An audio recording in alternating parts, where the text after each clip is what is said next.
Welcome to the YEG MS podcast, episode number 21. It's been a while. I hadn't planned on taking an extended hiatus. But a lot's been happening in my life over the last, I guess it's been like 6.5 months since I recorded one of these. I've had a few emails and asking me about, or I didn't say asking, well, just letting me know they hope there was more episodes coming. So here it is. I plan on getting back to this more frequently. I know I've said that in the podcast before, but I do have a full-time job. So anyway, in the time that's lapsed in between podcasts, a lot happened in my life. One of the most interesting things that happened took place about a month ago. I got a call from my old best friend from high school's wife's brother, who I knew when we were kids, because I knew this couple way back when. But it turns out that he's been recently diagnosed, and I'm really sorry to hear that. But one of the interesting things, he was searching around online for resources and information and stuff, and he stumbled upon this podcast. And it wasn't until he listened to a few episodes when he realized that he knew me. So I got a text message a few days later. It was kind of neat to hear that, and he lives way up in the Northwest Territories. So I'm here in Edmonton. So that was really interesting. Since I last recorded, I haven't done any big runs or anything. Well, I shouldn't say that. I did an ultra near Edmonton here out at Elk Island called the Blackfoot, and I was scheduled to do a 50K. There was 2 loops of 25 kilometers. I was only able to finish one.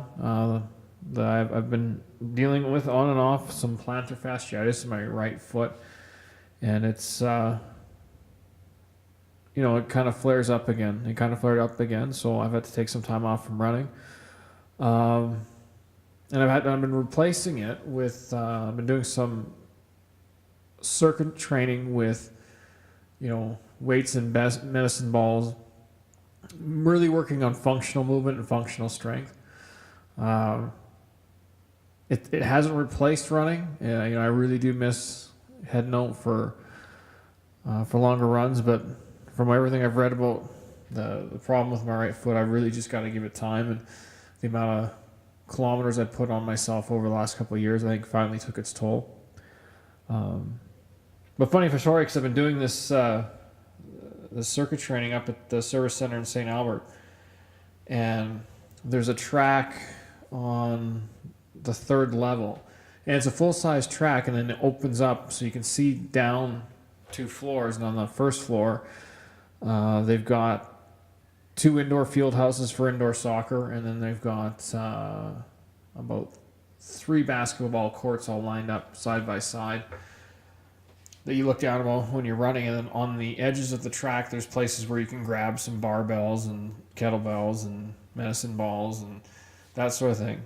So I'm going through the circuit the other day, and it's a different training than obviously what I'm used to. And what's happened is, when I run, my heart rate will vary between about 135 and 155.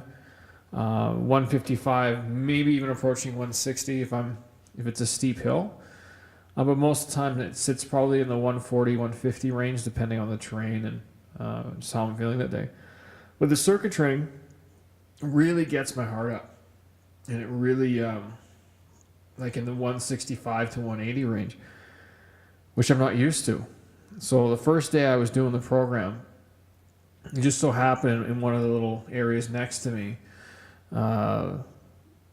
there's a member of a professional hockey team, an American-based professional hockey team, NHL team, working out next to me, and he he's just going through his program, I'm going through mine, and here I am, this 40-year-old guy. And I'm going through this thing, and my heart rate really got going, and then all of a sudden I really felt nauseous, and I thought, oh dear, what am I going to do? So there was a garbage can nearby, but it was right near where this NHL player was working out. So I thought, well, maybe I can hold down for a bit. So I started walking down the track, and I rounded one corner, and I'm coming through another garbage can, but there's a, mid-20s fitness type girl, very, you can tell she works out a lot. Well, she's working out there. I'm like, oh, geez, I don't know how much I can hold this down, but I don't want to throw up near her. So coming around, and right near where you come up the stairs to the track, there's a bathroom, and thankfully nobody's in there. So I went in. I relieved myself, I guess, and to make it not as graphic. And then I went back to where I was working out beside this guy, and he wouldn't have known what would happen. Maybe he'd noticed that my face was probably straight white. But anyway, a little, would have been really embarrassing, and maybe people noticed. I don't know, but it's interesting when you train a certain way, you get so accustomed to it, and then when you change things up, man, does it make a big difference. As far as anything, anyone who listens because of the really long run, obviously there wasn't one this year. I'm still dealing with a foot problem. My plan, tentatively, is still to run from Jasper, Alberta to Banff, Alberta next year. But that may have to get pushed to 2019, depending on when I can actually start putting in some heavy mileage again. So I did have some longer runs planned for the end of this year, but I might have to skip those. I'm still going to do the Hinton MS bike for the MS Society coming up in September. It's instead of a ride on highways, it's a mountain bike, and apparently the course is pretty amazing. The guy who set it up, it runs through some private land and stuff, and my dad actually has been doing it for years. He's been bugging me to try it because growing up in Kamloops in British Columbia, I grew up on a mountain bike, so I'm really, really looking forward to that. And the nice thing about that is I reconnected with some of my really good buddies from high school. Haven't seen them in about 20 years, and 4 of them have agreed to join me in Hinton. So they'll be coming from different spots in British Columbia. I'll be coming from Edmonton to meet them in Hinton, and it's going to be a riot. I'm really, really looking forward to that. So, but anyway, with the running stuff, yeah, I can't really commit to anything until I can get my foot healed, and then I know how many, the kind of training for doing that kind of stuff. It takes a long time, and there's a lot of miles you got to put in to be able to do it. So, yeah. So anyway, some other stuff another reason why for the delay getting another podcast episode out is that back in April, my family rented a cabin out at Pigeon Lake, Alberta, and if you're not familiar with the area, Pigeon Lake it's a decent sized lake. It's not the nicest lake in the world. It's not the worst lake in the world. The shoreline's probably 80 kilometers in circumference. It's 50 miles for any listeners, so still use the imperial system of measurement. But the scenery is really nice, and it's just nice to get away on the weekends. So I've been spending a lot of time out there with my kids, and they're 4 and 6 now, and it's just the perfect place to take a young family. They're way easier to manage out there. But yeah, when we were out there, my daughter, about a month ago, we were out there that weekend. The Father's Day weekend. Or was it the Father's Day weekend? Doesn't matter. It was about a month ago. And we were out there, and my daughter and my son and my wife and I went for a walk, and the kids were on their bikes, and at the end of the road that the cabin's on, there's a path that goes down and up, and one of the hills is pretty steep. I mean, it's a good, 25 meters down this hill, and it's pretty steep. And my 6-year-old daughter's a bit of a daredevil, and she, she was riding down this hill, and she wasn't using her brakes, and she got going pretty good, and she managed to flip herself over the handlebars. And where the handlebar pushed in, she was really sore, and so we got back to the cabin, and just fortunately for us, a couple of cabins down, there's a really nice lady that lives there, and she's a doctor, and she said to us, and this is about 5 o'clock at night, and she said to us, well, you're okay unless she starts throwing up. So we had dinner as normal, and then went into the cabin, and about midnight, Belle started throwing up. So we had to run her into the hospital in Wetaskiwin, Alberta, and got right in. And thankfully for us, the Wetaskiwin's a pretty small city, and there was actually nobody in the waiting room, so we kind of went right in. And their doctor there wasn't really sure what to do. So, not because he was incompetent or anything, it's just, Wetaskiwin's a smaller hospital. It's outside of the city of Edmonton. And so he called the Stollery, which is the children's hospital in Edmonton, and sort of went through her blood work and, any of the x-rays that he had. And they recommended they get there right away. So it's about an hour trip. So they put Belle in an ambulance, and I followed. Her mom went in the ambulance with her.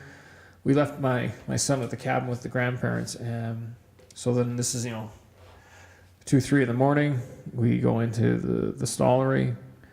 Fast forward about, 7-8 hours. And then the doctor's telling us that, after her scan, a CT scan or whatever they call it,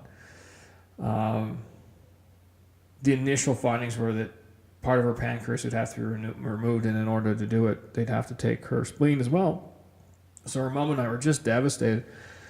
But they wanted to monitor for a while. And then they scheduled the surgery, and it was 15 minutes before we're supposed to go in for surgery, or my daughter's supposed to go in for surgery, the surgeon came to us and said, I've been on the phone again with the CT scan expert, and they did some 3D modeling, and they've said, shut the surgery down for today. Let's monitor tonight. Her spleen might actually be torn. It might just be smushed. And luckily for us, it was just smushed, and she just needed a few days in hospital for that to monitor, and everything was great. But really, it made me think when I was there, and I know I have some American listeners, and for my Canadian listeners, and the public health system in Canada always takes a bit of a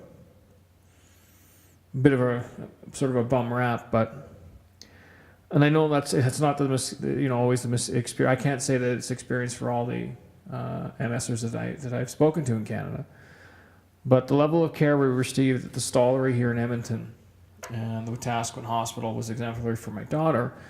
And as a person who's been living with MS now, when I was diagnosed 10 years ago, just over 10 years, actually it'll be 11 years in November, I've never been dissatisfied with my level of care. I didn't like my first neurologist. My current neurologist I really like, but my first one I did not like. But I've never found it hard to get what I need. So I suppose everything, beauty's in the eye of the beholder, and I've had a good experience, but maybe others have not. And I know in other parts of the world, the view on public health care is not necessarily positive, but I would say my view of it's positive. But I'm not going to comment on other systems. It's not for me to comment as a citizen of Canada on other people's ways of doing things. But I'm just saying my experience here it's been really, really good. So interesting to hear if any of you, if your experiences with the public health care system have been bad, good, and different, whatever. I'd love to hear about it. You can email me, Sean at ownmultiplesclerosis.com. You can tweet at me at ownms.com1. If you can't make out what I'm saying, just go to the ownmultiplesclerosis.com website and hit the contact link, and you can find me that way. I love it when people reach out to me. I love to chat and share experiences. So, Also speaking of the medical system, one change in my life is that back in January, I got a prescription for medical cannabis. And my reason for doing so, now I've written about marijuana on my blog before, back in 2013. The link to that and some papers that on cannabis and multiple sclerosis are in the companion notes on the blog for this episode. So if you want to check any of that out, please do. And I've never hid the fact that periodically, over the past almost 11 years, I've used cannabis as a way to help with the symptoms. Now, I've never been a regular user, but I found it helped me. And in some of the literature you can read, it's really hard to, I have to, from the outset, I have to be honest, it's really hard to measure the efficacy of anything. The efficacy of marijuana, because it's possible that it's really, and probable that it's subjective. So measuring the effects is not accurate, and that's why there's some reluctance in a lot of corners of, questioning whether, cannabis as a medicine is the right way to go. So that's why I think it's always important for someone as a consumer of information, or a consumer of opinion. You, the listener, listening to me. I mean, you're consuming my opinion, whether you agree with me or not. But I always say, encourage people to check for themselves. That there's tons of information online. If you want to look at research on your own, you can go to pubmed.org. There's tons of free papers on there. You can search by any topic you want. So yeah, I wrote about it a number of years ago, but the problem I always had is that I was getting it through friends and they were getting it through not legally, and the consistency and the potency of the stuff I was getting was all over the map. And my goal had never been to get stoned out of my mind. It was just relief from symptoms, help sleep, help relax. And back in January, I became aware of, I decided to look into how to get a prescription for it. So I got a prescription for it. So I can buy it legally online, it gets shipped to my house, and I can also control what's in it. And why that's important is that one of the misleading things about marijuana and medical marijuana, or underreported, or sort of fables that is believed, is, so the stuff I was getting prior to getting the prescription was the stuff you buy on the black market. And the problem with this stuff that you get on the black market is that the strains have been bred to maximize the THC content and minimize the CBD content. And the reason why that's important for somebody with multiple sclerosis to know is the THC is the compound in cannabis that produces the high that makes you intoxicated. So the higher the THC content, the more valuable it is to a recreational user. However, it's the CBD that would be of most interest to patients with multiple sclerosis. The reason being is CBD has actually been shown to be a pretty powerful anti-inflammatory, and of course, MS is an inflammatory condition. Unfortunately, you don't really go to a drug dealer and ask for high CBD content marijuana, because CBD doesn't produce a high. There's actually been some studies that suggest that it has a counteracting effect on the THC. So, basically the two cannabinoids that are important are the THC and the CBD. And it is true that your body, your nervous system does have receptors for cannabinoids. And again, all this stuff you can look up on your own online. I'm not just spouting, stuff from High Times or anything like that. You can look this all. You can read this stuff for yourself. Look up the papers and do the research. But so the CBD is obviously really, really important. And then the other nice thing about having access to legal cannabis is I can get stuff like oils, so I don't have to smoke it. I started off with the oils to begin with, and I switched to the dried, and I don't smoke it. I bought a vaporizer. So, and I found that, now what I found was that I kind of played around with it at first, because when you go onto a medical supplier website that provides medical cannabis, you can select how much THC and how much CBD you want. So initially, when I started off with mostly CBD. But then I realized that when I was getting it from illegal sources, the THC helped with my anxiety, and it helped me sleep. So since January till now, I've been playing around with the amounts, and I've been playing around with the different types of strains, and now I buy a strain that is that's all CBD, and then I blend it with a little bit of the higher THC content, and I've got a blend that works for me. I only use it once a day, usually just before bed, and then I found a big difference, and my wife has noticed the difference as well, just in mood. It's more consistent, and where I've noticed the biggest difference is I'm able to sleep very, very deeply, where I never could before. So sleeping better has been it's been a game changer.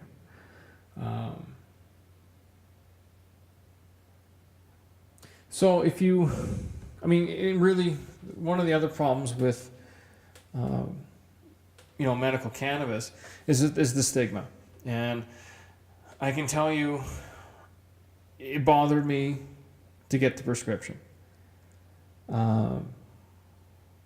You're socialized the way you're socialized, and I'm 41 years old, and I've been told since before I can remember that cannabis was bad, right? Not a medicine, Well, here I am 41 years later, and I need it, and what I've realized is I just don't hide. I've made this choice. It has made a positive impact in my life. I'm not doing anything illegal. And I'm not a drug addict, right? I'm doing something positive for myself to help me live a better life. But depending on the way you grew up, religion, area of the world, all that kind of stuff, there may be too big of a bias for you to overcome. But do look into it. And if the concern is about being high, well, like I said, if you get a CBD only strain, you're not going to get high. It does have a calming and relaxing effect on your muscles and that, but you don't get high. You're not intoxicated. But I would encourage anyone listening to look it up for themselves. I can tell you that it's helped me, and I would really strongly caution anyone or any claims that it's some sort of miracle drug, that it isn't, but it does help. It makes things more manageable. For example, over the weekend, it's not just past weekend, just yesterday, I got a real bad case of the fatigues. I was so tired that I honestly thought I was having a mild relapse, and who knows, maybe I am. I don't think so. I went and did my workout today, and even though I had to really struggle to get through it because I'm so darn tired, but I got through it. So I think it's just a bad case of the fatigue, and I think everyone knows out there has MS what that's all about. But last night when I got home, the marijuana really helped. So, and one thing about the bias part of it is I made a conscious decision when I got the prescription. I wasn't going to hide it from anyone. This is a very public forum. This is going on the internet. Anyone from my work or anywhere can listen to this, and that's fine. But then again, I'm not doing anything illegal. I'm doing something to manage a condition. And if anybody wants to call that into question, they can come talk to me. And, I'd say the same thing to all of them. Walk a day in my shoes and live with a chronic condition like this, and then talk to me. Until you've done that, then your opinions really are less than irrelevant. So, again, it helps me if you have any questions or comments, you can get a hold of me through the website. Email me at sean@ownmultiplesclerosis.com, or you can tweet at me at ownms.com1. Last thing I want to talk about, I had planned on doing this episode. And I should have mentioned this from the outset. I just dawned on me now because I'm not actually doing the video right now. I've decided that I'm still going to post them on these podcasts on YouTube, but I've elected to have the video be something random. So, for example, if you're watching this on YouTube right now, what you are seeing is a loop. Probably cut in a few. I'm probably going to cut in a few still images, but you're seeing a loop of a running loop in Kamloops called the W. Not Kamloops, holy cow, wrong city. It is a running loop of a running trail loop, whatever you want to call it, in Edmonton called the W. So you start at the top of this one set of stairs, you go down to the bottom, up a hill, that's the middle of the W, over the top, back down another set of stairs, and then up another hill, so that makes the other part of the W. So that's what you're watching, and how that's being recorded. I've got a camera strapped to the side of my head, and what you're seeing in frame there, that black piece, that's the curve of my cap. I didn't realize that it was going to do that when I did it, so. But that's what you're watching, and then the guy you see intermittently popping in and out of frame, that is my good friend Paul, who's the general manager of the Adidas store in South Edmonton Common. And the reason I mention him, we've become running buddies, and when I can run, and how I met Paul is obviously Adidas sponsored the last really long run to MS and donated the T-shirts and gave me a lot of gear, including running shoes and all that kind of stuff. So, but through that I met him. It turned out he's as crazy as I am, and he likes running long distances. So we've struck up a fast friendship. Anyway, that's the guy you pop in and out of frame. So I should have mentioned that about 28 minutes ago. So the people on YouTube that are watching the podcast on YouTube are up to date. Anyway, the last thing I wanted to mention is over the past weekend, we spent it was Canada Day on the 1st. So obviously for my American listeners, you guys have July the 4th is your birthday. So happy birthday to you guys too. Well, Canada Day is on July 1st, and that's our country's birthday. And this past Canada Day was actually our 150th anniversary as a nation. So it was kind of a monumental one, and we went out and spent it at the lake, at this cabin we've been staying at, and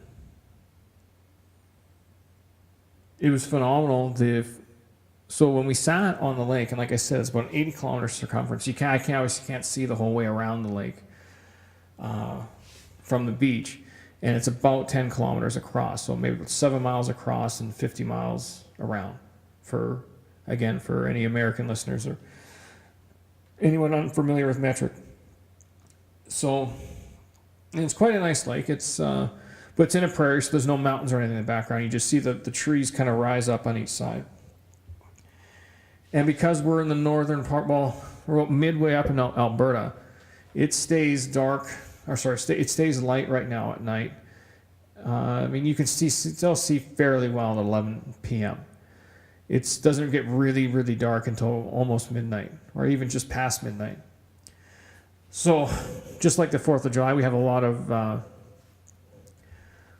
fireworks and all that. So anyway, we're sitting on the beach waiting for all the fireworks, because But the difference is we're not in a city. We're just in a rural area. But every night when we're out there, there's fireworks somewhere when you look across, and usually in several spots. Well, on Canada Day, it was, around midnight. It was pretty amazing. There had to be at one point 40 different points on the horizon and around us, like down the same side of the beach that we are. Just private citizens that bought and just put on a show, and it was so fun, so phenomenal that my dad and I have actually spoke about. I want to build by about a 10-foot long by about 6-foot wide floating barge for next Canada Day, and just load that sucker with as many fireworks as we can fit on it, tow it out about a good distance from shore, and have them lit off that way, because that would be fantastic. And Canada Day was great. Oh, so yeah, and Canada Day night, it was another thing I wanted to mention. I built when my family, what my mom says goes, and back to the really long runs, the both of them would have never happened without my mom acting as the point guard. I mean, she really, she was the engine that drove those things. I've said this many times. I had the easy part. I just had to run. I didn't have to do all the organization, get all the insurance, sort out the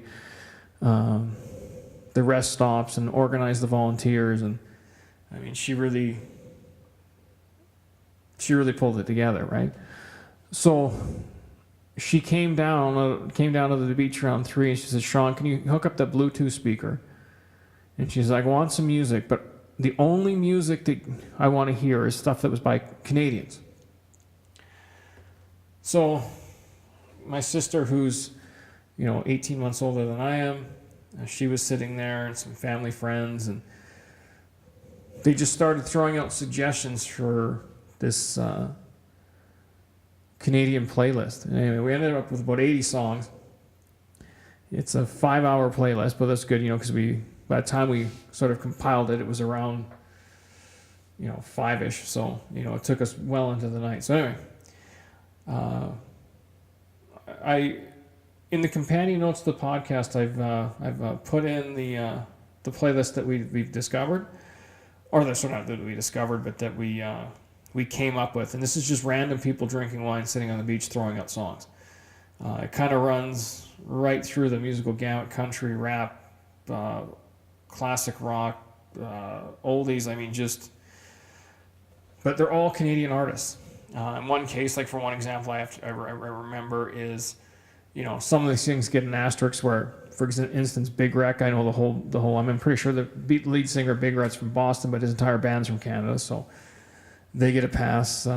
There's a duet between Roy Orbison, who's an American, and Katie Lang, who's Canadian. So for the bulk of it, they're 100% Canadian, but there are some there that you may want to debate them, but there's a Canadian flavor to it anyway. So yeah, check it out. It's on the post on the Awhile Multiple Sclerosis blog that's associated with this podcast.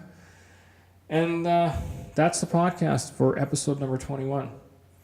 Oh, wait, sorry, I shouldn't cut her off just yet.